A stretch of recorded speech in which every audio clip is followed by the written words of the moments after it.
Assalamu alaikum students, I am your teacher Dr. Sabah Sana and welcome to all of you in second practical class of fundamentals of microbiology.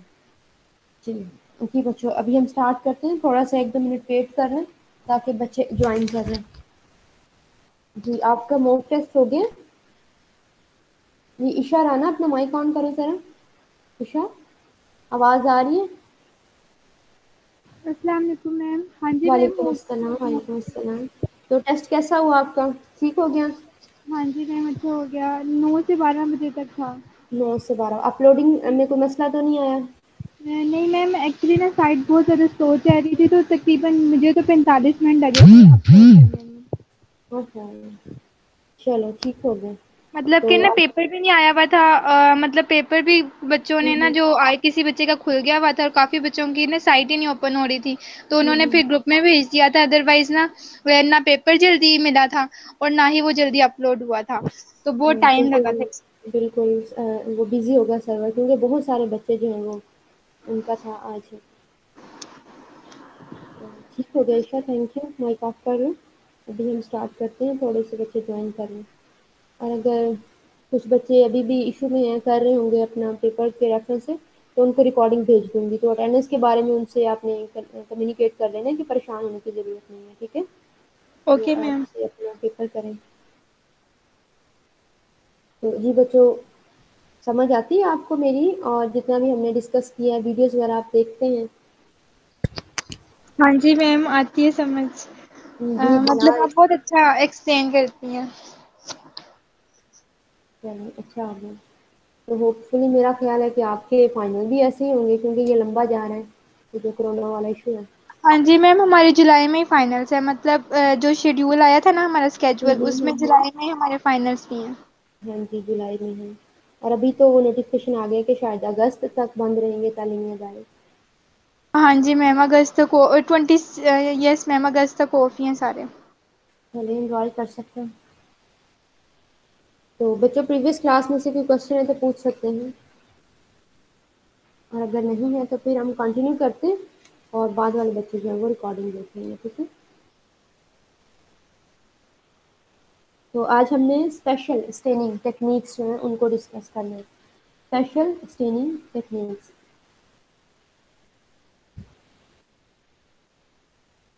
Special staining techniques. तो special staining ऐसी staining technique जो कि हम special structures को देखने के लिए करते हैं।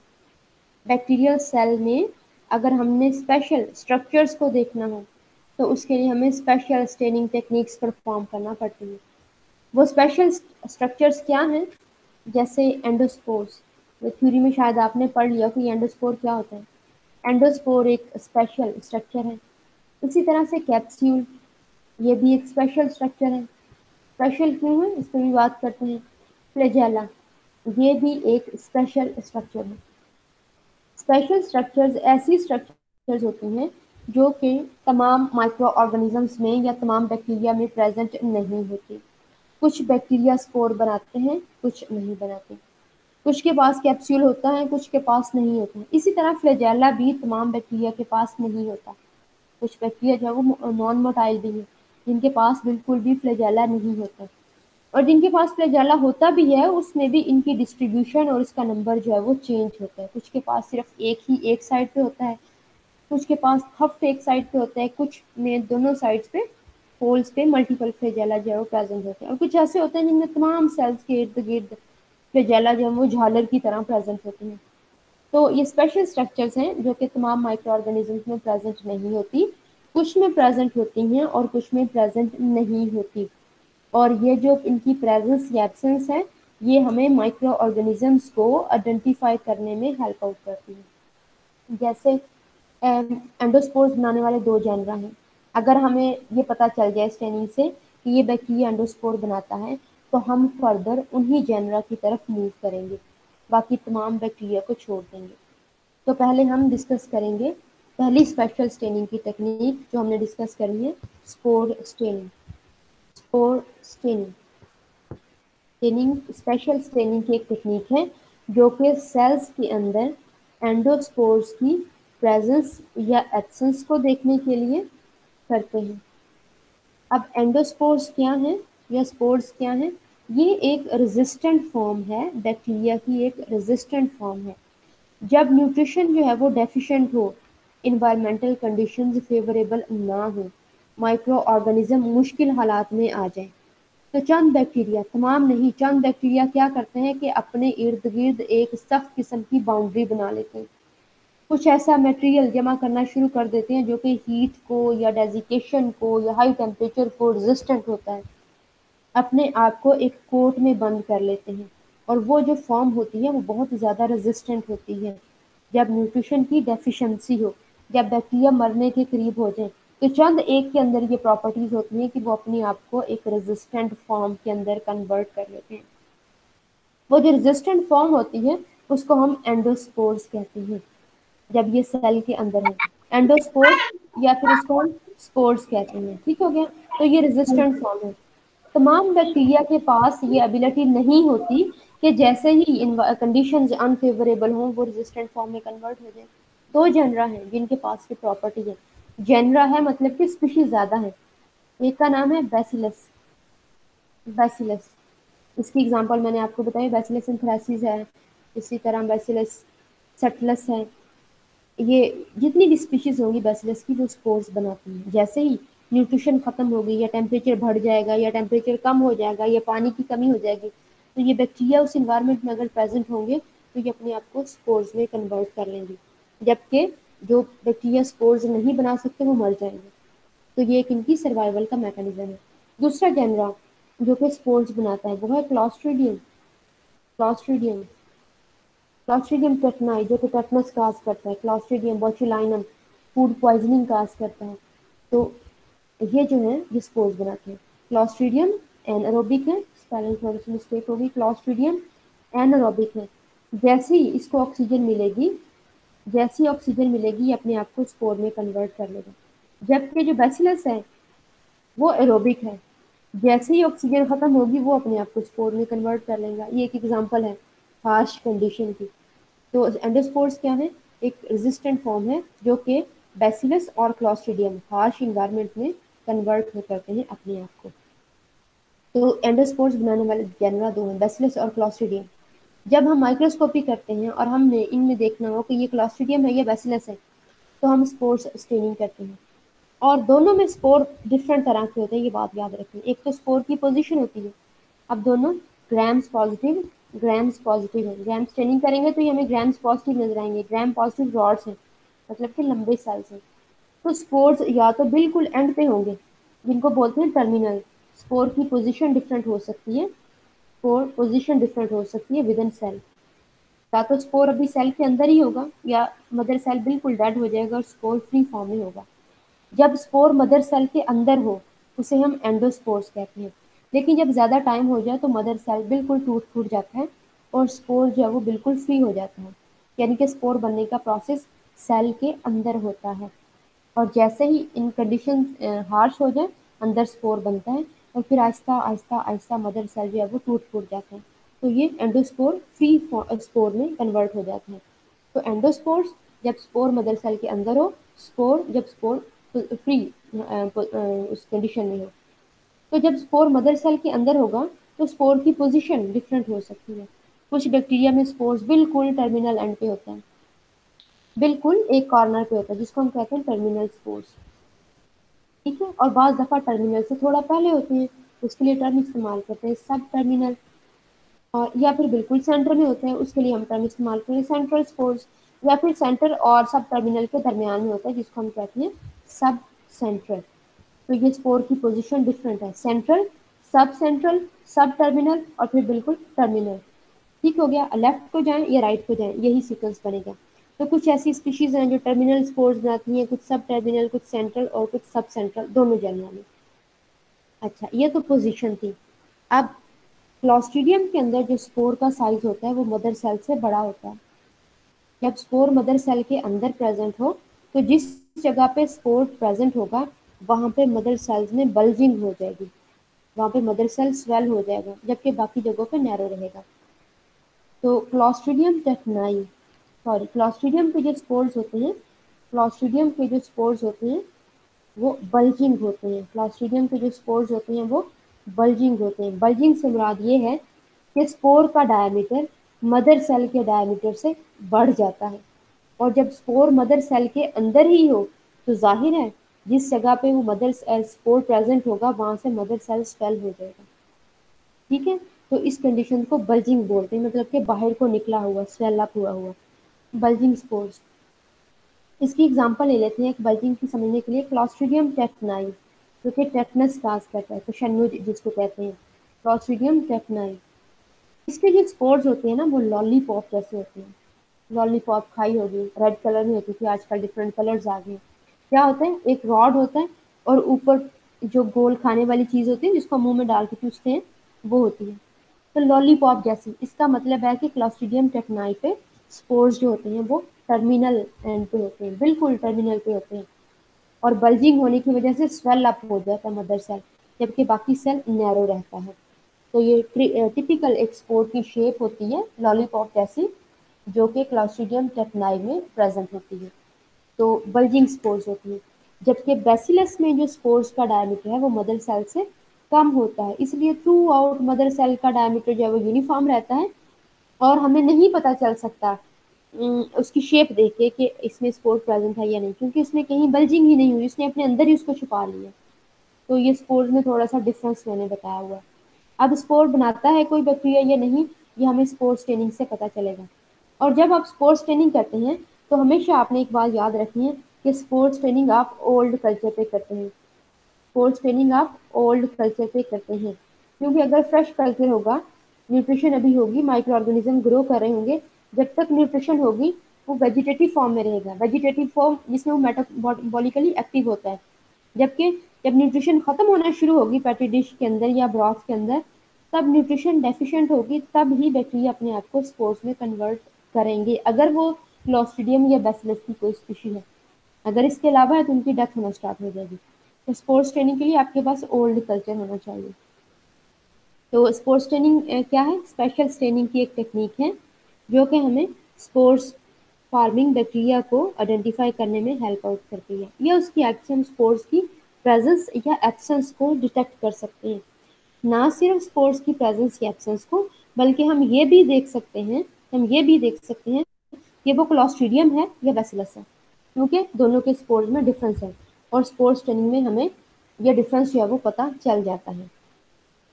तो स्पोर्ट्स ट्रेनिंग करनी कैसे है, पहला स्टेप इसमें क्या है, स्पोर्ट्स ट्रेनिंग का प्रोसीजर बताने लगी हूँ। चैट बॉक्स आप अपना खोल सकते हैं। पहला स्टेप क्या है कि आपने स्मीयर फॉर्मेशन करनी है, और इसमें स्मीयर आपने वैसे ही बनाना है जैसे कि आपको बताया गया था। वो आप ब्रॉथ से भी बना सकते हैं, वो आप कॉलोनी से भी बना सकते हैं। ब्रॉथ से बनाएंगे तो स्लाइड क्लीन करके इनोकुलेटिंग लूप ब्रॉथ में डिप करके उसको यूनिफॉर्मली सर्कुलर फैशन में स्प्रेड कर देंगे। कॉलोनी से बना रहे हैं तो आपको स्लाइड के ऊपर पानी का एक ड्रॉप रखना पड़ेगा, उसमें कल्चर मिक्स करना होगा, फिर उसको यूनिफॉर्मली सर्कुलर फैशन में स्लाइड के ऊपर फैलाना होगा।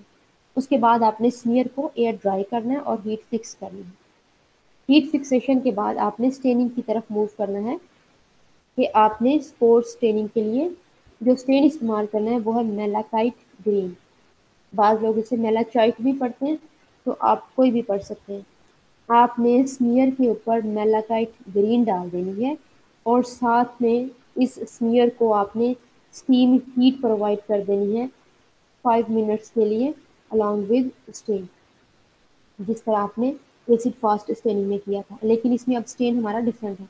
आपने स्मीयर बनाया और उस स्लाइड को आपने स्टेनिंग रैक के ऊपर रखा, और नीचे से स्टीम हीट देना शुरू कर दी, और साथ ही ऊपर आपने मेलाकाइट ग्रीन से उस पूरे स्मीयर को कवर कर दिया। 5 मिनट तक आपने ये स्टीम हीट देनी है, और उसके बाद आपने स्लाइड को रिंस कर लेना है, वाटर से रिंस कर लेना है। रिंस करने के बाद आपने इसके ऊपर काउंटर स्टेन डालना है। काउंटर स्टेन डालना है जो कि है सेफ्रानीन। सेफ्रानीन रेड कलर का स्टेन है। सेफ्रानीन 1 to 3 मिनट्स आपने डालना है, और जब आपने सेफ्रानीन डालना है तब आपने स्टीम हीट नहीं देनी। आपने रिंस करने के बाद स्लाइड को नॉर्मली रखना है रैक के ऊपर, स्टीम हीट देना बंद कर देनी है। उसके बाद आपने सेफ्रानीन डालनी है 1 to 3 मिनट्स। जब 1 to 3 मिनट्स हो जाए देन आपने स्लाइड को रिंस करना है। रिंस करने के बाद आपने उसको एयर ड्राई करना है या फिर ब्लॉट ड्राई कर सकते हैं अगर ब्लॉटिंग पेपर है। ये क्या होता है ये मैंने आपको बता दिया था। और उसको हम 100x ऑब्जेक्टिव लेंस के नीचे ऑब्जर्व करेंगे। ऑब्जेक्टिव लेंस के नीचे ऑब्जर्व करेंगे। अब स्पोर्ट्स ट्रेनिंग में जो प्राइमरी स्टेन था वो क्या था, मेलाकाइट ग्रीन। और जो चीज बॉडीज प्राइमरी स्टेन का कलर लेंगी वो इंडिकेट करेंगी कि वो स्पोर है, मतलब कि स्पोर्ट्स ट्रेनिंग को पॉजिटिव है, स्पोर्स प्रेजेंट है। और वो बॉडीज, वो चीजें जो कि काउंटर स्टेन का कलर लेंगी, सेफ्रानिन जो कि रेड कलर की है, वो इंडिकेट करेंगी कि उनमें स्पोर्स प्रेजेंट नहीं है, वो सिंपल सेल्स हैं। तो इसमें प्राइमरी स्टेन क्या है स्पोर्स स्टेन में, मेलाकाइट ग्रीन। काउंटर स्टेन क्या है, सेफ्रानिन। मॉर्डेंट क्या चीज़ है, मॉर्डेंट क्या चीज़ है इसमें, steam heat. Steam heat mordant है जो कि मेलाकाइट ग्रीन को सेल के अंदर, स्पोर के अंदर, मॉर्डेंट जो है वो स्टीम हीट है, फिजिकल है, जो कि मेलाकाइट ग्रीन को स्पोर के अंदर पेनिट्रेट करवाती है। मेलाकाइट ग्रीन को स्पोर के अंदर पेनिट्रेट करवाने में स्टीम हीट रोल प्ले करती है। तो इसका मतलब है कि ये मॉर्डेंट है। डीकलराइजर क्या है इसमें, वाटर। वाटर सेल में से मेलाकाइट ग्रीन को निकाल देता है, लेकिन स्पोर्स में से मेलाकाइट ग्रीन को नहीं निकाल पाता। अलबत्ता कोशिश करता है दोनों को डीकलराइज करने की। तो इसलिए वाटर जो है वो डीकलराइजर है। तो स्पोर्स ट्रेनिंग में जो प्राइमरी स्टेन है मेलाकाइट ग्रीन है, जो मॉर्डेंट है वो स्टीम हीट है, जो डीकलराइजर है वो सिंपल वाटर है, और जो काउंटर स्टेन है वो सेफ्रानीन है। अब ऑब्जर्वेशन जब आप करते हैं तो आपने उन चीज़ों को पॉजिटिव कहना है जिनके ऊपर ग्रीन का कलर आए। प्रेजेंस ऑफ स्पोर्स का कैसे पता चलेगा, अगर उन स्ट्रक्चर्स ने ग्रीन कलर लिया है। जबकि अगर ग्रीन कलर नहीं है, रेड कलर है, तो इसका मतलब है कि वो स्पोर्स नहीं है। तो हम जब 100x ऑब्जेक्टिव लेंस पे स्लाइड को देखेंगे, अगर हमें ग्रीन कलर नजर आए स्पोर की शेप के मुताबिक, स्पोर सर्कुलर भी हो सकते हैं, स्पोर ओवल शेप भी हो सकते हैं, स्पोर लेमन शेप के भी होते हैं। ऐसी शेप्स पड़ी हो, फ्री पड़ी हो, कोई सेल ना हो, ऐसी शेप्स फ्री पड़ी हो और ग्रीन कलर की नजर आए, तो इसका मतलब है कि वो स्पोर्स हैं। और अगर सिर्फ आपको रेड कलर के रॉड शेप सेल्स नजर आ रहे हैं, रॉड शेप सेल नजर आ रहे हैं और रेड कलर है, तो ये इंडिकेट करेगा कि वो सेल्स हैं, उनके पास कोई स्पोर्स नहीं है। लेकिन बाज दफा ऐसे होता है कि स्पोर मदर सेल के अंदर ही होता है, तो उस केस में आपको पूरे का पूरा मदर सेल जो है वो रेड नजर आएगा, अलबत्ता जहां पे उसके अंदर स्पोर्स हैं वो आपको ग्रीन नजर आता है। अगर स्पोर एंडोस्पोर की फॉर्म में है तो स्पोर आपको ग्रीन कलर का नजर आएगा, उसके इर्द गिर्द जो मदर सेल है वो आपको रेड कलर का नजर आएगा। और पूरी माइक्रोस्कोपिक फील्ड्स आपने देखनी है, 2-3 फील्ड चेंज करके। अगर आपको ग्रीन कलर के स्पोर्स नजर आते हैं तो ये इंडिकेट करेगा कि ये जो बैक्टीरिया था जिससे हमने स्मीयर बनाया है ये स्पोर फार्मर है। तो स्पोर स्टेनिंग में हम देखते हैं कि स्पोर प्रेजेंट है या नहीं। और अगर स्पोर मदर सेल के अंदर ही है, अगर स्पोर मदर सेल के अंदर ही है, तो ये हमें बताएगा कि वो स्पोर की पोजीशन क्या है। अगर टर्मिनल है, नॉन सब टर्मिनल है, सेंट्रल है, ये सब सेंट्रल है। और इससे हमें ये भी पता चल जाएगा कि स्पोर बल्जिंग है या नॉन बल्जिंग है। अगर स्पोर मदर सेल के अंदर है तो बल्जिंग हुआ तो हम कहेंगे कि ये बैक्टीरिया क्लॉस्ट्रिडियम है। अगर नॉन बल्जिंग स्पोर्स प्रेजेंट हुए तो हम कहेंगे कि ये जो बैक्टीरिया है ये बैसिलस है। तो स्पोर्स स्टेनिंग स्पेशल स्टेनिंग की एक टेक्निक है जो कि हमें स्पोर्स की प्रेजेंस या एब्सेंस को डिटेक्ट करने में हेल्प आउट करती है। प्लस इसकी हेल्प से हम बैक्टीरिया, बैसिलस और क्लॉस्ट्रिडियम में डिफ्रेंशिएट भी कर सकते हैं अगर स्पोर्स मदर सेल के अंदर प्रेजेंट हुआ। करना कैसे है, स्मीयर बनाना है, प्राइमरी स्टेन मेलाकाइट ग्रीन डालना है, साथ में स्टीम हीट देनी है 5 मिनट्स के लिए। उसके बाद पहली वॉशिंग है। देन आपने काउंटर स्टेन डालना है जो कि सेफ्रानीन है, 1 to 3 मिनट्स, और वॉश करके आपने माइक्रोस्कोप के नीचे ऑब्जर्व करना है। ऑब्जर्वेशंस क्या हैं, रेड कलर अगर है, सॉरी मेला ग्रीन कलर अगर है तो ये इंडिकेट करेगा कि स्पोर्स प्रेजेंट है। और अगर ग्रीन कलर नहीं है, तमाम माइक्रोस्कोपिक फील्ड में आपको सिर्फ रेड सेल्स नजर आ रहे हैं, तो ये नॉन स्पोर फार्मर है। तो स्पोर्स ट्रेनिंग हमें स्पोर्ट्स को देखने में हेल्प आउट करती है। तो स्पोर्ट्स को देखने में हेल्प आउट करती है तो स्पेशल ट्रेनिंग है। जी, तो ये स्पोर्ट्स ट्रेनिंग था, सिंपल है और याद रखना इसको आसान है क्योंकि थोड़ी सी डिफरेंट भी है। इसके बाद जो है स्टेनिंग वो है capsular staining. Capsular staining, capsule भी एक स्पेशल स्ट्रक्चर है। कैप्सूल जो है ये भी एक स्पेशल स्ट्रक्चर है, एक्सटर्नल टू सेल वॉल है, सेल वॉल से बाहर प्रेजेंट होता है, कुछ बैक्टीरिया के अंदर, तमाम में प्रेजेंट नहीं होता। अब कैप्सूल या तो पॉलीसेकेराइड का बना होता है, पॉलीसेकेराइड इन नेचर होता है, या फिर पॉलीपेप्टाइड इन नेचर होता है, या तो प्रोटीन से बना होगा या फिर कार्बोहाइड्रेट से बना होता है, या फिर बाज़ दफ़ा दोनों में का मिक्सर होता है। और कैप्सूल रिलेटेड ऑर्गेनिजम्स के और नाम एक दफ़ा हमने डिस्कस किए थे, क्लैब्सियला नमूनी है, स्ट्रेप्टोकोकस नमूनी है, और पास्टुरेला मल्टोसीडा है, बैसिलस एंथ्रेसिस है जिसके पास पॉलीपेप्टाइड इन नेचर कैप्सूल होता है। तो कैप्सूल को जब हमने देखना हो तो हम कैप्सूलर स्टेनिंग कहते हैं। कैप्सूलर स्टेनिंग में हमें दो चीज़ों का ख्याल रखना होता है कि इसमें हमने वो दो चीज़ें कौन सी हैं। इसमें हमने वाटर इस्तेमाल नहीं करना, नो वाटर। इसमें हमने किसी भी स्टेप पे वाटर इस्तेमाल नहीं करना, और किसी भी स्टेप पे हमने हीट की ट्रीटमेंट नहीं देनी, क्योंकि कैप्सूल एक फ्रेजाइल स्ट्रक्चर होती है, ये वाटर में डिज़ोल्व हो जाता है। जिस स्टेप पे भी हम वाटर इस्तेमाल करेंगे, उस स्टेप पे बैक्टीरिया के पास अगर कैप्सूल प्रेजेंट भी है तो वो लॉस हो जाएगा। इसी तरह हीट भी इस्तेमाल नहीं करेंगे, हीट भी हमें रिजल्ट्स को स्टडी करने में हिंड्रेंस काज करती है। इसकी वजह से सेल की श्रिंकेज होती है, और बाज़ दफ़ा कैप्सूल प्रेजेंट नहीं होता तो सेल के श्रिंक होने की वजह से जो एरिया खाली नज़र आता है उससे हमें लगता है कि शायद कैप्सूल प्रेजेंट है। तो दो चीज़ों का इसमें इस्तेमाल मना होता है कैप्सूल स्टेनिंग में, एक तो वाटर इस्तेमाल नहीं करना और दूसरा हीट इस्तेमाल नहीं करनी। और एक बड़ी ही इम्पॉर्टेंट चीज़ कि इसमें हमने हमेशा फ्रेश कल्चर, फ्रेश से मुराद प्राइमरी कल्चर या फिर डायरेक्ट जो सैंपल है उसके ऊपर ये स्टेनिंग परफॉर्म करेंगे तो ही हमें कैप्सूल नज़र आएगा। क्योंकि बात रिपीट करने लगी हूँ, जब आप कैप्सूलर स्टेनिंग करते हैं तो आपने पानी इस्तेमाल नहीं करना, आपने हीट इस्तेमाल नहीं करनी किसी भी स्टेप पे। और कैप्सूलर स्टेनिंग में जो आपने स्मीयर बनाना है वो प्राइमरी कल्चर से बनाना है या फिर डायरेक्ट सैंपल से बनाना है। अगर बैक्टीरिया कैप्सूल बनाता है, जैसे क्लैब्सियला ही है, क्लैब्सियला नमूनी प्राइमरी कल्चर है उसका, या सैंपल हमारे से पास कहीं से आ गया रेस्पिरेटरी सिस्टम का, उससे हम स्लाइड बना के स्टेनिंग करेंगे तो हमें कैप्सूल नज़र आएगा। लेकिन जब हम क्लैब्सियला नमूनी को बार बार लेबॉर्ट्री में प्रीवियस मीडिया से नए मीडिया के ऊपर लगाते जाएंगे, यानी कि सब कल्चर करते जाएंगे, तो सब कल्चर करने से कैप्सूल लॉस्ट हो जाता है। सब कल्चर करने से कैप्सूल जो है वो लॉस हो जाता है।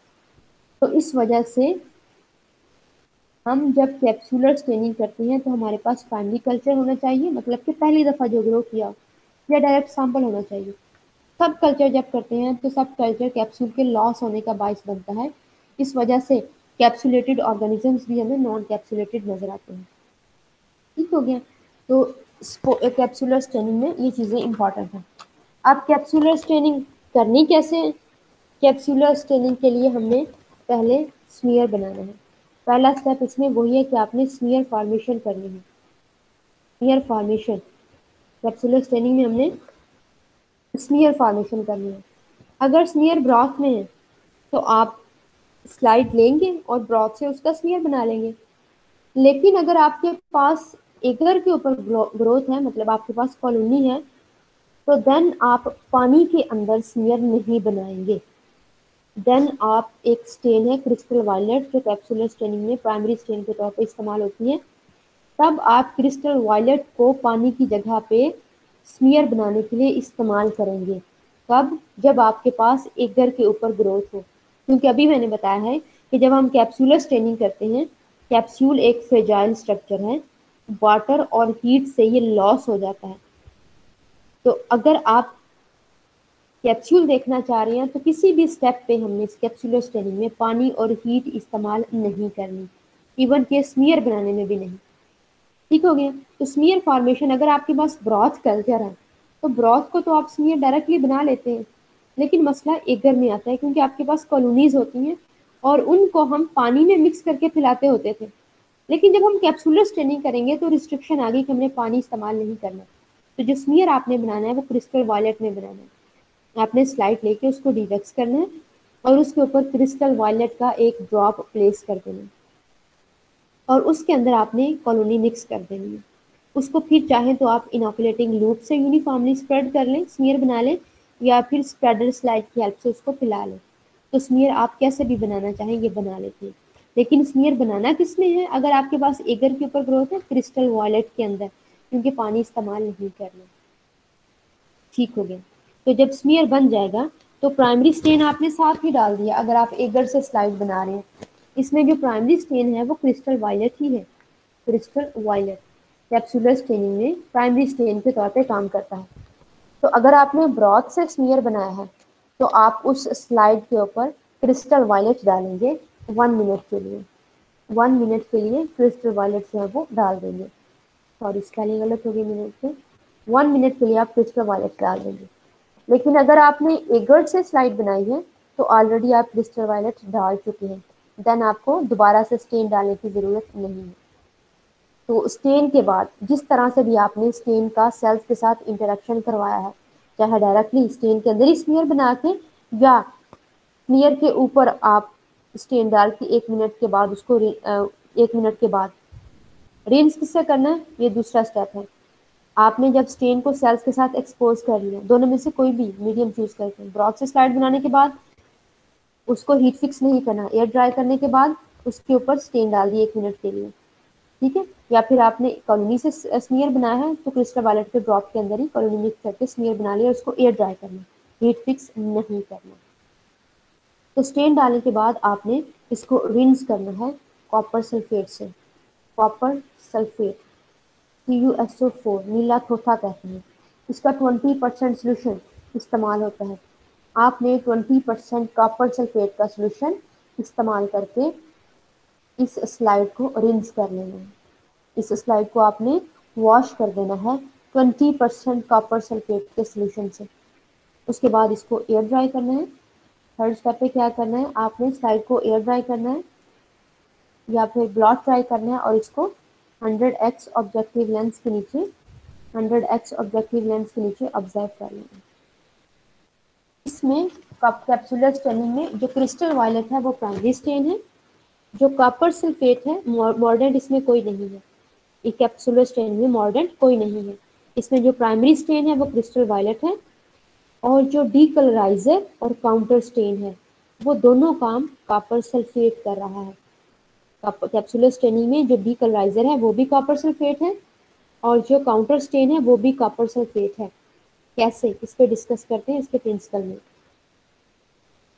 तो जब आपने इस स्लाइड को ऑब्जर्व करेंगे माइक्रोस्कोप के नीचे तो सेल्स जो है वो आपको क्रिस्टल वायलेट या वायलेट कलर के नजर आएंगे, वायलेट या फिर पर्पल कलर के नजर आएंगे। अब कैप्सूल अगर प्रेजेंट है तो कहाँ पे होगा, सेल के इर्द गिर्द। जैसे हम सर्दियों में शॉल ले लेते हैं, चादर ले लेते हैं, अपने आप को लपेट लेते हैं, एक्सटर्नल लेते हैं ना, इसी तरह कैप्सूल इसमें कहाँ पे होगा, अगर सेल में है सेल की पेरिफेरी में। तो क्रिस्टल वायलेट की एफिनिटी तो सेल के साथ है, उसने तो सेल को जाके बाइंड करना है। कैप्सूल के ऊपर कोई चार्ज नहीं होता, इसी वजह से क्रिस्टल वायलेट सेल्स को चार्ज करता है, कैप्सूल को चार्ज नहीं कर पाता। कैप्सूल के ऊपर जस्ट अडहियर होता है। तो जब हम बाद में कॉपर सल्फेट से वॉशिंग करते हैं तो कॉपर सल्फेट क्या करता है कि सेल में से तो क्रिस्टल वायलेट को नहीं निकाल पाता क्योंकि वो बॉन्ड है एक बने हुए हैं, लेकिन कैप्सूल चूंकि नॉन आयनिक स्ट्रक्चर है और क्रिस्टल वायलेट उसके साथ जस्ट अडहियर किया हुआ था और अडहियर की हुई चीज़ों को हम वॉशिंग से ऑफ कर सकते हैं। तो जैसे ही हमने कॉपर सल्फेट का सोल्यूशन डाला, उसने कैप्सूल अगर प्रेजेंट है तो उसमें से क्रिस्टल वायलेट को रिमूव कर दिया और उसकी जगह पे खुद जाके अडहियर हो गया। कॉपर सल्फेट खुद जाके कैप्सूल के साथ अडहियर हो गया। अलबत्ता सेल के साथ अडहियर नहीं होगा क्योंकि वो पहले ही क्रिस्टल वायलेट से ऑक्यूपाई है। तो जब हम ऐसी स्लाइड्स को माइक्रोस्कोप के नीचे देखते हैं तो सेल्स हमें पर्पल कलर के नजर आते हैं और अगर कैप्सूल है तो वो एक बाउंड्री की फॉर्म में लाइट ब्लू कलर में सेल के इर्द गिर्द हमें एक बाउंड्री नजर आती है। वो लाइट ब्लू कलर किसका है, वो कॉपर सल्फेट का है, क्योंकि कॉपर सल्फेट इसमें काउंटर स्टेन के तौर पर भी काम कर रहा है। और कॉपर सल्फेट के बाद हमने किसी चीज़ से वॉशिंग की ही नहीं, इसलिए वो जहाँ पे अडहियर था वहीं पे अडहियर रहा। और वो अडहियर कहाँ पे था, वो कैप्सूल के साथ अडहियर था। इसलिए कैप्सुलर स्टेनिंग जब हम करते हैं तो हमें सेल पर्पल कलर के नजर आते हैं, डार्क पर्पल, और उनके इर्द गिर्द अगर लाइट ब्लू कलर की, क्योंकि नीला तो होता है, लाइट ब्लू कलर की अगर बाउंड्री है, लाइट ब्लू कलर की अगर बाउंड्री है तो वो इंडिकेट करेगा कि ये कैप्सूल है। लेकिन अगर ब्लू बाउंड्री नहीं है तो वो इंडिकेट करेगा कि ये कैप्सूल नहीं है। अच्छा, ये एक्चुअल मेथड है जिसमें क्रिस्टल वायलेट और कॉपर सल्फेट यूज करते हैं, और ये दोनों एक ही तरह के कलर है, एक डार्क है और एक लाइट है। लेकिन बाज लोग क्या करते हैं, क्रिस्टल वायलेट की जगह पे सेफ्रानीन यूज कर लेते हैं। ये एक मॉडिफिकेशन है और ये अच्छी मॉडिफिकेशन है कि कंट्रास्ट आ जाएगा। तो सेल इसमें हमें रेड कलर के नजर आएंगे, और अगर रेड के इर्द गिर्द ब्लू बाउंड्री हुई तो वो इंडिकेट करता है कि ये कैप्सूल प्रेजेंट है। तो चाहे कोई भी प्राइमरी स्टेन इस्तेमाल करें, हमने सेल के इर्द गिर्द लाइट ब्लू बाउंड्री की प्रेजेंस या एब्सेंस को देखना है। अगर लाइट ब्लू बाउंड्री तमाम सेल की स्ट्रक्चर के इर्द गिर्द प्रेजेंट है तो वो कैप्सूल है, और अगर नहीं है तो वो नॉन कैप्सुलेटेड है। तो इसकी बेस पे हम कैप्सुलेटेड या नॉन कैप्सुलेटेड बैक्टीरिया को डिफ्रेंशिएट कर सकते हैं। अब एक ऐसी स्टेनिंग भी है जिसमें हम पानी और हीट इस्तेमाल नहीं करते।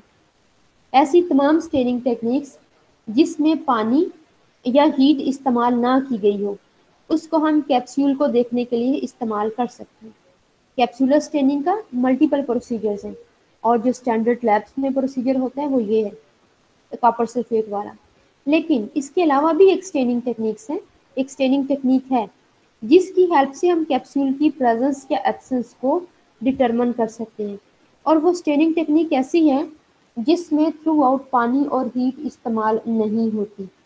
अभी आप जो 4-5 बच्चे हैं मुझे बताएंगे कि ऐसी स्टेनिंग टेक्निक कौन सी है जो हमने पढ़ ली है और उसमें पानी भी इस्तेमाल नहीं हुआ, हीट भी इस्तेमाल नहीं हुई।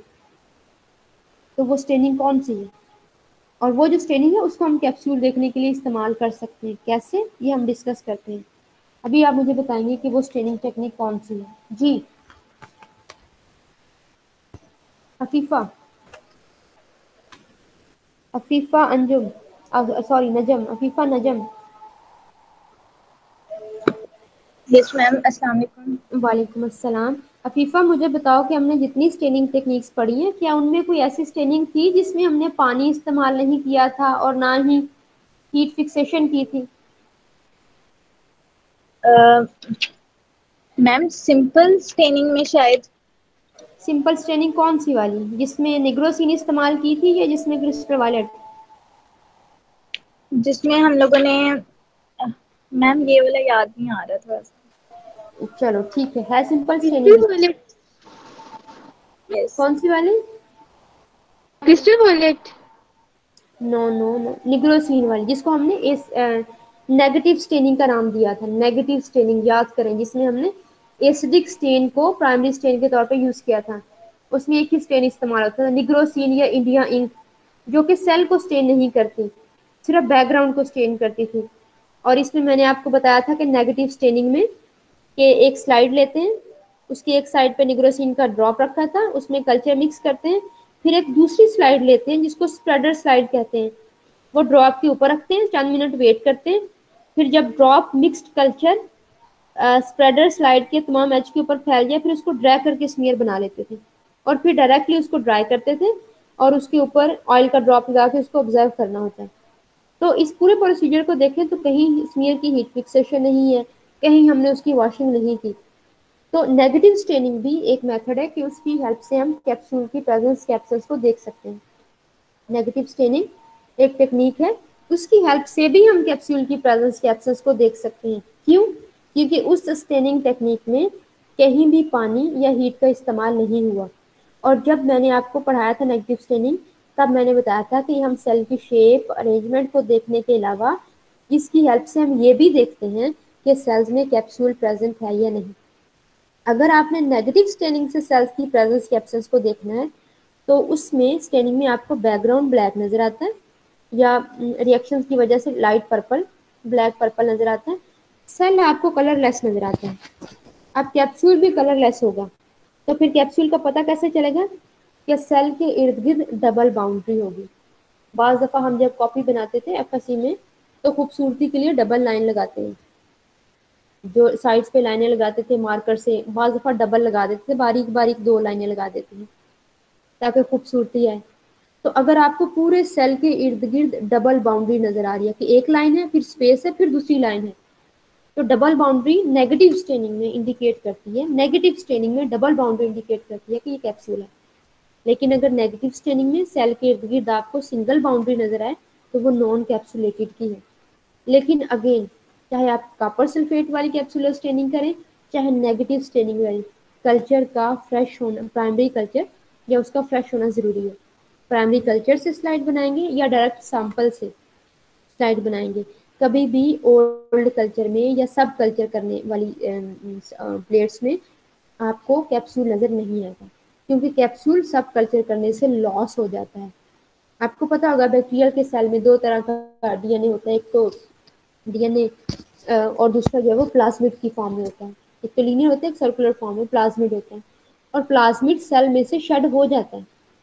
प्लाज्मिड जो है वो जब बार बार सेल को ग्रो करवाते हैं तो प्लाज्मिड सेल में से खत्म हो जाता है, शेड हो जाता है, वो सेल में से सेल को छोड़ जाता है। तो ऐसी तमाम स्ट्रक्चर्स जिनके जीन्स प्लाज्मिड के ऊपर वो भी खत्म हो जाते हैं। ये जो बहुत सारी एंटीबायोटिक्स हैं और बहुत उनके रेजिस्टेंस के जीन्स और कैप्सूल की प्रोडक्शन के जो जीन्स होते हैं ये प्लाज्मिड के ऊपर होते हैं, प्लाज्मिड के ऊपर प्रेजेंट होते हैं। तो अगर प्लाज्मिड सेल में से खत्म हो गया तो जाहिर है कैप्सूल की प्रोडक्शन भी नहीं होगी, क्योंकि प्रोडक्शन अंदर से स्टार्ट होती है, एक्यूमुलेशन पेरिफेरी पे होती है। तो इस वजह से जो कैप्सूल नजर आता है वो हमेशा फ्रेश कल्चर में, प्राइमरी कल्चर में या फिर डायरेक्ट सैंपल में नजर आता है। तो इसलिए ओल्ड कल्चर है अगर आपके पास, सब कल्चर किया हुआ है, पुराना कल्चर है, कैप्सूलर स्टेनिंग से आप ये तो पता चला लेंगे, कैप्सूलर स्टेनिंग का प्रोसीजर तो कर लेंगे, लेकिन उसमें आपको कैप्सूल नजर नहीं आएगा, तो फॉल्स नेगेटिव रिजल्ट आएंगे। क्लेब्सियला नमूनी होगा लेकिन उसके पास कैप्सूल नहीं होगा, तो वो फॉल्स नेगेटिव रिजल्ट हो गए, क्योंकि इसका एक विरुलेंस फैक्टर है, इसके पास कैप्सूल प्रेजेंट होता है।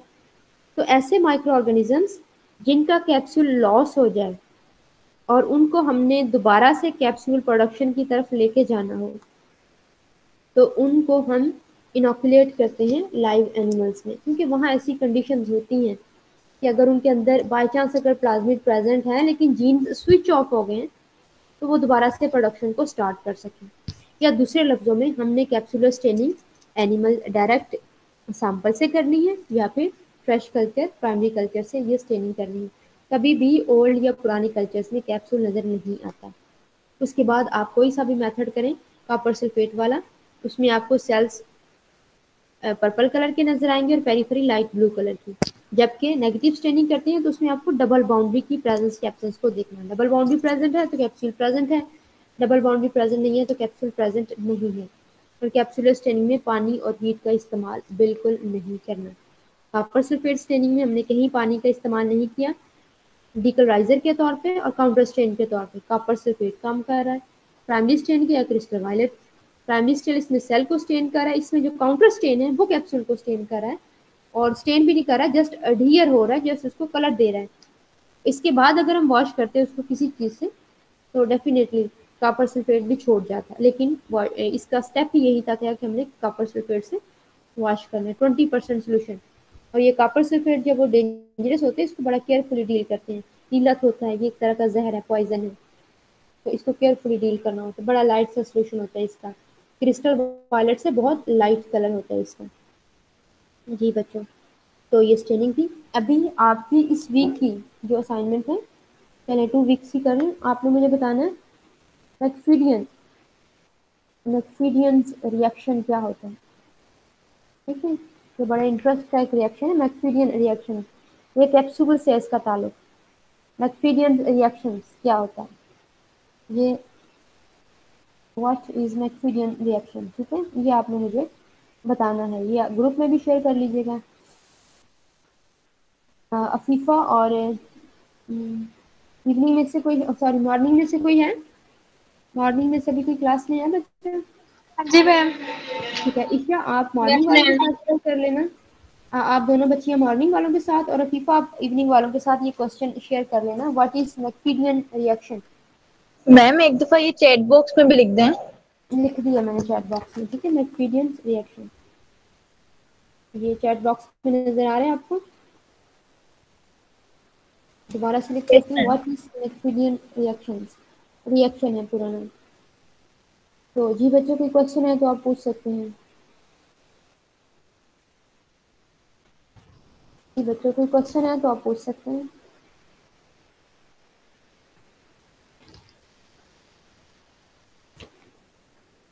No ma'am. ओके जी, आसिया हयात,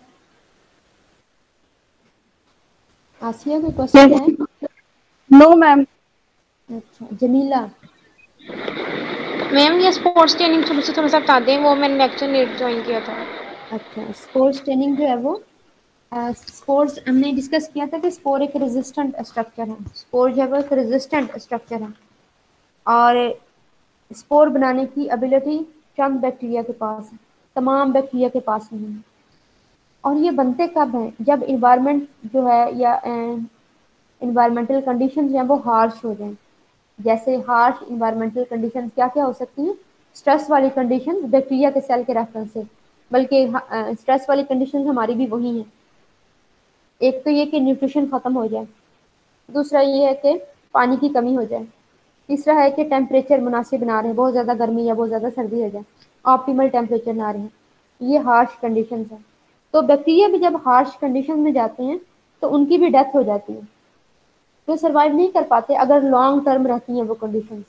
अगर ज़्यादा लंबे अरसे तक, उनका लंबा अरसा क्या है, उनका तो जनरेशन टाइम छोटा है हमसे, तो 24 आवर्स तक अगर ये कंडीशंस रहती हैं तो उनकी डेथ स्टार्ट हो जाएगी। तो लेकिन इन्हीं बैक्टीरिया में से चंद एक ऐसे हैं जिनके अंदर अल्लाह ताला ने ये प्रॉपर्टी रखी है कि जैसे ही कंडीशंस हार्श होना शुरू हो जाएं, तो एक ख़ास टाइम पीरियड के बाद भी ठीक ना हो, तो वो अपने आप को एक रेजिस्टेंट फॉर्म में कन्वर्ट कर लेते हैं, अपने आप को ढांप लेते हैं ताकि गर्मी सर्दी के असरात से बच जाएं और अपना मेटाबॉलिज्म ज़ीरो कर देते हैं, ताकि अगर न्यूट्रिशन नहीं भी है तो वो रेस्टिंग स्टेज में चले जाते हैं। जैसे हम लोग रोज़ा रखने के बाद सो जाते हैं ताकि सो जाएं और भूखी फील ना हो, ऐसे भूख में भी नींद ज़्यादा आती है, तो वो रेस्टिंग स्टेज में चले जाते हैं ताकि न्यूट्रिशन की डेफिशिएंसी उन्हें, न्यूट्रिशन को वो यूटिलाइज ना ही करें, रेस्ट में चले जाएं और अपने इर्द गिर्द एक सख्त किस्म का कोट बना लेते हैं। अपना थोड़ा सा डीएनए लेते हैं, थोड़ा सा मेटाबॉलिक वाटर लेते हैं, ज़रूरी चीज़ें अंदर इकट्ठी करते हैं और अपने इर्द गिर्द एक सख्त किस्म की बाउंड्री बना लेते हैं, जिसको हम स्पोर्स कहते हैं। बहुत ज़्यादा रेजिस्टेंट होती है, इस वॉल को ब्रेक करना मुश्किल होता है। सेल खुद ही इसको दोबारा से नॉर्मल फॉर्म में लेके आता है। जो नॉर्मल मेटाबॉलिकली एक्टिव फॉर्म होती है वो वेजिटेटिव फॉर्म है, और जो रेजिस्टेंट फॉर्म होती है जो कि नॉर्मल हालात में नहीं होती, जब कंडीशंस हार्श होंगी तभी डेवलप होंगी, वो स्पोर्स है। स्पोर एक रेजिस्टेंट फॉर्म है, लेकिन तमाम बैक्टीरिया हार्श इन्वायरमेंट में ये स्पोर नहीं बना सकते। चंद एक जनरा है, जैसे बैसिलस। बैसिलस एक जीनस है, इसकी तमाम स्पीशीज स्पोर बनाएंगी। जैसे मैंने आपको बताया था बैसिलस एंथ्रासिस, इसके पास प्रोटीन ये भी स्पोर बनाता है। और बैसिलस सटलस, इन्वायरमेंट में इसके स्पोर्स प्रेजेंट होते हैं, इसको लैब बग कहते हैं। बैसिलस सटलस, SUB, बैसिलस सटलस, ये शायद पहले भी डिस्कस हुआ है। बैसिलस सटलस भी पढ़ते हैं इसको, सटलस भी पढ़ते हैं। इसको लैब बग यानी लैब का कीड़ा कहते हैं। ये फॉर्म का इसके स्पोर्स क्योंकि एनवायरमेंट में प्रेजेंट होती है, इसलिए इसकी बहुत ज़्यादा कंटेमिनेशन आती है, पैथोजेनिक नहीं है ये।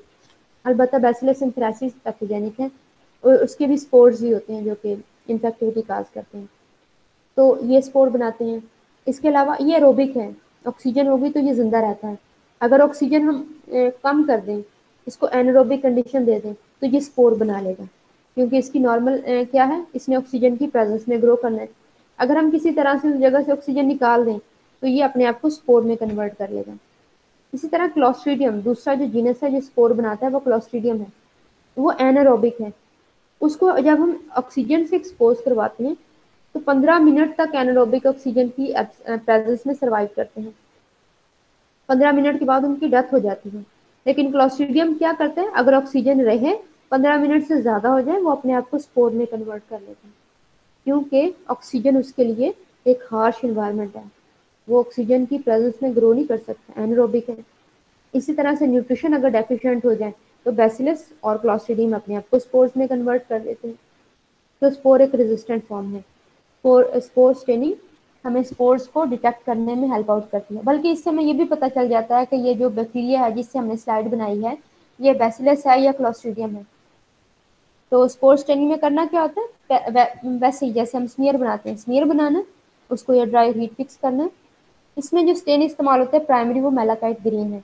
आपने स्मीयर के ऊपर मेलाकाइट ग्रीन डालना है और साथ में मॉर्डेंट स्टीम हीट है, मॉर्डेंट स्टीम हीट देनी है 5 मिनट के लिए और साथ में मेलाकाइट ग्रीन डालते रहना है। मेलाकाइट ग्रीन को ड्राई नहीं होने देना, जैसे आपने एसिड फास्ट ट्रेनिंग में कार्बन फुस्टन डाला था। यहाँ पे स्टेन का डिफरेंस है, आपने स्मीयर के ऊपर मेलाकाइट ग्रीन डाली, साथ ही उसको स्टीम हीट दी 5 मिनट के लिए। मेलाकाइट ग्रीन प्राइमरी स्टेन है, स्टीम हीट मॉर्डेंट है। उसके बाद आपने 5 मिनट के बाद स्लाइड को उठा के ठंडा करना है और देन उसको आपने डीकलराइजर से वॉश कर देना है पानी से। पानी क्या करेगा, पानी सेल में से मेलाकाइट ग्रीन निकाल देगा, क्योंकि मेलाकाइट ग्रीन की एफिनिटी स्पोर के साथ है, सेल के साथ नहीं है। लेकिन स्पोर चूंकि एक रेजिस्टेंट है, स्टीम ने मेलाकाइट ग्रीन को स्पोर के अंदर पेनिट्रेट करवा दिया। जब हमने स्लाइड को ठंडा कर दिया तो स्पोर दोबारा से कम्पैक्ट हो गया। अब स्पोर में मेलाकाइट ग्रीन फंस गई, वो बाहर नहीं आ सकती। तो पानी से जब हमने वॉश किया तो सेल में से मेलाकाइट ग्रीन निकल गई, लेकिन स्पोर के अंदर ट्रैप हो गई। तो पानी जो है वो डीकलराइजर के तौर पे काम करता है स्पोर स्टेनिंग में। तो सेल डिकलराइज हो जाएंगे और जो स्पोर्स हैं वो स्टेन मेलाकाइट ग्रीन का ले लेंगे। उसके बाद हमने इसके ऊपर डालना है सेफ्रॉनिन, जो कि काउंटर स्टेन है, रेड कलर का स्टेन है। उसको 1 से 3 मिनट डालना है, उसके बाद उसको वॉश कर देना है स्लाइड को। माइक्रोस्कोप के नीचे जब देखेंगे तो हमें स्पोर्स जो हैं वो ग्रीन कलर के नजर आएंगे और जो सेल्स हैं वो रेड कलर के नजर आएंगे। अगर तमाम स्लाइड में सिर्फ रेड कलर की सेल्स ही हैं तो इसका मतलब है कि वो बैक्टीरिया स्पोर बनाने के काबिल नहीं है। लेकिन अगर स्लाइड में आपको सिर्फ ग्रीन नजर आए और ग्रीन प्लस रेड भी नजर आए तो इसका मतलब है कि वो स्पोर फार्मर है, क्योंकि स्पोर बनने का जो प्रोसेस है, ग्रीन स्पोर्स है, ग्रीन प्लस रेड भी स्पोर फार्मर ही कंसीडर होंगे। क्यों, ये बताने लगी हूँ। क्योंकि जो स्पोर्स होते हैं वो सेल के अंदर बनते हैं। तो जब हार्श कंडीशन स्टार्ट होती है तो स्पोरोजेनेसिस का प्रोसेस स्टार्ट हो जाता है। स्पोर मदर सेल जो होता है उसके अंदर बनना शुरू हो जाता है। और अगर कंडीशन लंबे अरसे तक रहती हैं तो मदर सेल जो है वो टूट फूट जाता है, मदर सेल टूट फूट जाता है और सिर्फ स्पोर रह जाता है। तो जब स्पोर मदर सेल के अंदर हो वो एंडोस्पोर है, और जब मदर सेल की कंप्लीट डेथ हो जाए तो वो फ्री स्पोर हो जाता है। तो हमें तो नहीं पता स्पोर बने हुए कितना अरसा हो गया, तो हमें या तो सिर्फ स्पोर्स नजर आएंगे ग्रीन ग्रीन ओवल शेप या फिर सर्कुलर शेप की बॉडीज नजर आएंगी, या हमें स्पोर सेल के अंदर नजर आएंगे। तो सेल के अंदर जब स्पोर हो तो उससे हम स्पोर की पोजीशन का पता चला सकते हैं। ये किस बच्चे का है, माइक ऑफ कर लें आप जरा। आसिया जरा माइक ऑफ कर लो। तो जब स्पोर मदर सेल के अंदर हो तो हम ये भी पता चल जाता है कि स्पोर की पोजीशन क्या है। स्पोर मैंने बताया था कि टर्मिनल भी हो सकते हैं, सब टर्मिनल होते हैं, सेंट्रल और सब सेंट्रल। किसी भी रॉड शेप बैक्टीरिया के अंदर बनते हैं, ग्राम पॉजिटिव रॉड्स के अंदर, जो कि बैसिलस और क्लॉस्ट्रिडियम दोनों ग्राम पॉजिटिव रॉड्स हैं। बैसिलस एरोबिक है और क्लॉस्ट्रिडियम एनारोबिक है, और दोनों रॉड्स हैं। तो रॉड्स को अगर देखें तो सेंटर में बनेगा, लेफ्ट और राइट साइड दोनों तरफ को भी जाएं तो सेंटर के बाद पोजीशन आएगी सब सेंट्रल के बाद आएगी सब टर्मिनल और फिर टर्मिनल। तो स्पोर्स की ये 4 पोजीशन हो सकती हैं। कुछ स्पीशीज सेंट्रल बनाती हैं, कुछ सब टर्मिनल बनाती हैं, कुछ सब सेंट्रल बनाती हैं, कुछ टर्मिनल बनाती हैं। जैसे मैंने एग्जांपल दी थी क्लॉस्ट्रिडियम टेटनाई की, जो टेटनस काज करते हैं। इसके स्पोर को जब हम स्पोर स्टेनिंग के बाद देखें और वो मदर सेल के अंदर ही हो तो ये हमें लॉलीपॉप जैसा नजर आता है। लॉलीपॉप के सेल होगा लंबा सा और फिर बिल्कुल एक एंड पे टर्मिनस पे ये स्पोर बनता है। तो और क्लॉस्ट्रिडियम पे जिस जगह पे स्पोर बनता है वहां पे मदर सेल स्वेल हो जाता है। तो इस वजह से क्लॉस्ट्रिडियम टेटनाई में हमें लॉलीपॉप जैसी अपीयरेंस नजर आती है। लॉलीपॉप पहले जो हमने डिस्कस किया है कि पहले तो रेड कलर की थी, आजकल उसके कलर चेंज हो गए। तो लॉलीपॉप जैसी अपीयरेंस है तो क्लॉस्ट्रिडियम टेटनाई है। तो बल्जिंग, ये जो सेल स्वेल हो जाता है क्लॉस्ट्रिडियम में, इसको बोलते हैं बल्ज, प्रोट्रूड किया हुआ, अपने उससे बड़ा हुआ। क्योंकि क्लॉस्ट्रिडियम में जो स्पोर होता है उसका डायमीटर मदर सेल के डायमीटर से बढ़ जाता है और स्पोर अंदर बनता है। तो जहाँ पे स्पोर बनेगा वहां पे मदर सेल स्वेल हो जाएगा। अब अगर अब वो स्पोर टर्मिनल एंड पे बन रहा है, बिल्कुल एंड पे बन रहा है, टर्मिनल पे बन रहा है, तो जाहिर है पीछे तो नैरो सेल होगा और आगे से वो स्वेल हो जाएगा, इसलिए वो लॉलीपॉप जैसी अपीयरेंस आ रही है। तो जब हम स्पोर स्टेनिंग करते हैं तो हमें ये पता चल जाता है कि ये क्लॉस्ट्रिडियम के स्पोर हैं, क्योंकि बल्जिंग होते हैं। जबकि बैसिलस में अगर स्पोर मदर सेल के अंदर भी है तो उसका डायमीटर मदर सेल से क्योंकि कम है तो तमाम सेल जो है वो एक ही जैसा नजर आएगा, उसमें कहीं भी स्वेलिंग या बल्जिंग नहीं होगी। तो स्पोर स्टेनिंग हमें ये बताती है कि स्पोर प्रेजेंट है या नहीं, नंबर 1। नंबर 2, स्पोर्स बल्जिंग है या नॉन बल्जिंग है। नंबर 3, स्पोर की पोजीशन क्या है। जब हमें पता चल जाए कि स्पोर बल्जिंग है या नॉन बल्जिंग है, हम डिफ्रेंशिएट कर सकेंगे ये बैसिलस है या क्लोस्ट्रीडियम। बल्जिंग हुआ तो क्लोस्ट्रीडियम और नॉन बल्जिंग हुआ तो बैसिलस। अब हमें अगर ये पता चल जाए कि पोजीशन क्या है, बल्जिंग है और पोजीशन क्या है, तो हम कुछ हद तक ये भी बता सकते हैं कि क्लोस्ट्रीडियम की कौन सी स्पीशी है। जैसे मैंने बताया कि अगर टर्मिनल एंड पे है तो लॉलीपॉप जैसी अपीयरेंस आती है तो क्लोस्ट्रीडियम टेक्नाई है। इस तरह स्पोर की शेप भी होती है कि स्पोर ओवल शेप के हैं या बाज लेमन शेप के स्पोर भी होते हैं। क्लोस्ट्रीडियम परफ्रिंजेंस एक बैक्टीरियम है जो लेमन शेप, सॉरी शोवियाई, क्लोस्ट्रीडियम शोवियाई, ये एनिमल साइड पर डिजीज काज करता है या फिर उसको पटाखा डिजीज कहते हैं, क्लोस्ट्रीडियम शोवियाई। तो ये लेमन शेप स्पोर बनाते हैं, इसके स्पोर जो है वो बिल्कुल लेमन की तरह लिमोनी होते हैं, वैसे होते हैं। तो स्पोर की शेप भी देख सकते हैं हम स्पोर स्ट्रेंड में, उसकी पोजीशन देख सकते हैं, बल्जिंग और नॉन बल्जिंग देख सकते हैं। प्लस सबसे बड़ी बात इसमें हम ये देख सकते हैं कि स्पोर कोई बनाता है या नहीं बनाता। ठीक हो गया। तो ये मैंने रिपीट कर दिया स्पोर स्ट्रेंड पूरा, तो ये हमने डिस्कस किया था। जी बच्चों। मैम हमने तो पढ़ा था कुछ स्पोर्ट्स एक्सो स्पोर्ट्स भी होते हैं एफएस में, मतलब कि कुछ एंडो स्पोर्ट्स बनाते हैं, कुछ एक्सो स्पोर्ट्स बनाते हैं। वो जो फ्री फॉर्म में स्पोर्स होते हैं वो बेसिकली बनते हैं एंडोस्पोर। बैक्टीरिया के केस में जो स्पोर्स हैं वो तमाम बैक्टीरिया एंडोस्पोर्स ही होंगे। अगर बाद में मदर सेल्स की डिस्ट्रप्शन होगी तो वो फ्री या एग्जोस्पोर के तौर पे एग्जिस्ट करेंगे, लेकिन बनते इनिशियली वो एंडोस्पोर्स ही होते हैं। जब मदर सेल की डेथ हो जाए तो वो एग्जोस्पोर या फ्री स्पोर्स की फॉर्म में एग्जिस्ट करते हैं। मे भी आपने किसी और ऑर्गेनिज्म के रेफरेंस से ना पढ़ा उसमें एग्जोस्पोर का, क्योंकि ये जो स्पोरोजेनेसिस का प्रोसेस है ये सेल के अंदर स्टार्ट होता है। तो उसने क्या करना होता है, डीएनए लेना होता है, मेटाबॉलिक वाटर लेना होता है, राइबोसोम्स वगैरह थोड़ी थोड़ी चीजें सारी इकट्ठी करनी होती हैं। और ये सारी चीजें कहाँ पे होती हैं, ये सेल के अंदर होती हैं। तो वो कुछ प्रोटीन्स बनानी होती हैं, पेप्टिडोग्लाइकेन सारा ये एक्यूमुलेट कर लेता है, फिर उसके अंदर एक हीट शॉक प्रोटीन भी होती है। हाँ, एक और बड़ी इंपॉर्टेंट चीज होती है कैल्शियम बिट्रिकोलिनिक एसिड, मेरा ख्याल है यही स्पेलिंग है। ये कंपोनेंट होता है जो कि इसको रेजिस्टेंट बनाता है। कुछ प्रोटीन्स भी होते हैं, तो ये सारी चीजें अंदर प्रेजेंट होती हैं। तो इसका मतलब है कि स्पोर अंदर बनता है और शुरू में मदर सेल रहता है। लेकिन अगर कंडीशन हार्श होती जाएंगी तो मदर सेल ने तो फिर मरना ही है, क्योंकि वो तो इस काबिल नहीं है। उसकी सेल वाल तो नॉर्मल थी, तो मदर सेल की डिस्ट्रप्शन होती है, फिर स्पोर फ्री हो जाता है। फिर स्पोर जो है वो फ्री हो जाता है, आज़ाद हो जाता है, क्योंकि उसकी पेरेंट्स की तो डेथ होगी, पेरेंट्स सेल की, अब वो फ्री है। तो माइट भी उसको उन्होंने एक्सोस्पोर लिखा हो, लेकिन फिर भी अगर कोई ऐसी टर्म लिखी हुई थी तो मुझे उसका स्क्रीनशॉट लेके सेंड करना, उसको फिर डिस्कस कर लेंगे। ठीक हो गया। Yes ma'am, thank you. जी बच्चों, कोई और क्वेश्चन? चले, कोई क्वेश्चन नहीं है तो रिकॉर्डिंग इसकी ऑफ करते हैं।